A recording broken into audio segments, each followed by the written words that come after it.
اس کا مطلب یہ ہے کہ وہ مسئلے کو لڑائی سے نکال کر حل کی طرف لے کے آئے۔ عورت کو چاہیے کہ وہ خود کو کمزور نہ سمجھے۔ اگر وہ خود کو کمزور سمجھے گی نا تو رشتہ واقعی خطرے میں آ جاتا ہے۔ اس لیے اگر کوئی مرد اپنی ایگو میں آ کر یہ فیصلہ کر رہا ہے کہ وہ دوسری شادی کرنا چاہتا ہے تو یہ اس کی کمزوری ہے، عورت کی نہیں۔ عورت میں کوئی کمی نہیں ہے، وہ خود کو الزام نہ دے۔ اس میں جو تیسرا پوائنٹ ہے نا وہ یہ ہوتا ہے کہ ایک مرد کو نا باہر سے موقع ملتا ہے، وہ بھی کوئی دوسری عورت اس کو موقع دیتی ہے، اس کی بات سنتی ہے، مرد کی تعریف کرتی ہے، اس کو یہ احساس دلاتی ہے کہ وہ ایک خاص ہے، وہ قابل توجہ ہے۔ اور یہ سب کچھ اکثر اس وقت ہوتا ہے جب مرد خود اندر سے کمزور ہوتا ہے، یہ وقتی کشش ہوتی ہے۔ یہاں پہ بیوی کو یہ بات سمجھنی ہے کہ اس میں کوئی مسئلہ نہیں ہے، نہ بچوں میں نہ گھر میں، بلکہ مسئلہ صرف یہ ہوتا ہے کہ مرد کو کہیں اور سے توجہ مل جاتی ہے۔ یہاں پہ اکثر عورتیں خود کو الزام دیتی ہیں کہ شاید ان میں کوئی کمی ہے، انہوں نے اپنے شوہر پہ توجہ نہیں دی، یا شاید وہ یہ سوچتے ہیں کہ بچوں کے بعد میں بدل گئی ہوں، یا میں اپنا خیال نہیں کرتی اس وجہ سے میرا شوہر دوسری طرف جا رہا ہے۔ آپ نے اکثر دیکھا ہوگا کچھ عورتیں اپنا خیال نہیں کرتی لیکن ان کے شوہر پھر بھی وفادار رہتے ہیں۔ لیکن حقیقت یہ ہے کہ ہر انسان کو موقع مل سکتا ہے، فرق صرف اتنا ہے کہ کون اپنے آپ کو روک کر رکھتا ہے، کون وفادار رہتا ہے اور کون نہیں۔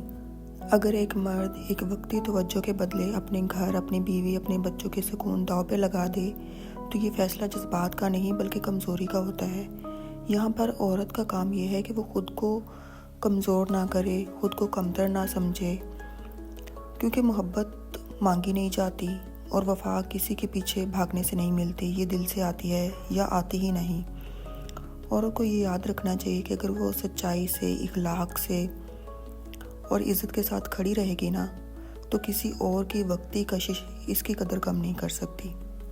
اتنی ساری باتوں کے بعد ایک سوال رہ جاتا ہے کہ آخر عورت کیا کرے؟ جواب بہت سادہ ہے کہ اپنی باؤنڈریز طے کرے، سیلف ریسپیکٹ کے ساتھ کلیئرٹی میں آ کے فیصلہ کرنا سیکھے۔ یہی ایک واحد حل ہے جسے عورت اپنے رشتے کو بچا سکتی ہے۔ ہر عورت کو اپنی ایک حد بنانی چاہیے، ایسی حد جو اس کی عزت، اس کے سکون اور اس کے اعتماد کو محفوظ رکھے، کیونکہ جو رشتہ عورت کو ہر روز توڑتا رہے وہ رشتہ محبت میں آزمائش بن جاتا ہے۔ فیصلے غصے میں نہیں کیے جاتے، فیصلے دھمکیوں میں بھی نہیں ہوتے، فیصلے تب ہوتے ہیں جب عورت اپنے دل اور دماغ دونوں کو پرسکون رکھ کر کرے۔ سب سے مین پوائنٹ، آپ کی قدر کسی کے فیصلے سے کم نہیں ہوتی اور آپ کی اہمیت کسی کی وقتی کشش سے کم نہیں ہوتی۔ یہ چند ایک باتیں میں نے اپنی زندگی سے سیکھی ہیں۔ اگر یہ آپ کے لیے بھی فائدہ مند ہو تو مجھے اپنی دعاؤں میں لازمی یاد رکھیں۔ میری ویڈیو کو لائک کریں، شیئر کریں۔ اللہ حافظ۔